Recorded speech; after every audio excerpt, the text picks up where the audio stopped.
Welcome to our latest installment of the paragraph of the week. This week's paragraph comes from Plato's Republic, and it involves this famous image from Book 7 of the Republic, where Socrates compares our education or political life on the one hand to a cave on the other. This is the line that we will concentrate on.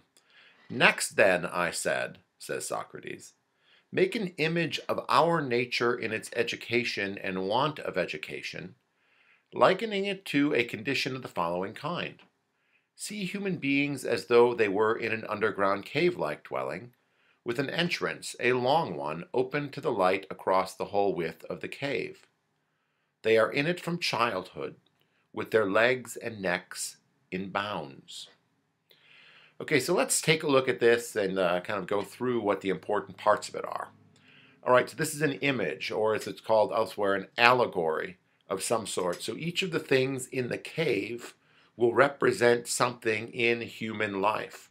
And Socrates really, throughout the rest of the description of the cave, will constantly be referring back to the things within it and what they mean for the things outside of it. And this is an image of us. This is an image of our nature and how we are educated. That is, what we know and what we don't know in its education and in its want of education. So this is a picture of us. And if Plato is right, and I think on this he has to be, this is a picture of you and me. And we're going to want to know, of course, what he means by education. What he means by education. That is it just a technical thing? Or is the education that he is talking about something more comprehensive? Something that entails how we get our opinions about right and wrong, or the gods and the advantageous and the just, how we come to be the kind of person we are. Now, the condition that we are in, Socrates begins, is that human beings are in an underground cave-like dwelling, with an entrance, a long one, open to the light across the whole width of the cave. They are in it from childhood, with their legs and necks in bounds. So let's look at the end of this first. We are not free. The people in the cave are not free. They are having their legs tied up and their necks tied up. They cannot move. And we're going to see that all they can do is look forward at something. And those are the opinions that they're going to get. They're going to look forward at the images made by others. But human beings are not radically free when they live in the cave. That is, there they are bound. They get their opinions from someone else. But there's a promise here that the cave is also open to the light. That is, that it's open, there's an entrance where you can leave the cave and might be able to have access to light outside the cave. Caves are dark, we know, and the human beings are bound inside the caves. Any light in the cave will either have to come from that wide open light across the width of the cave, or it'll have to come from a fire within the cave.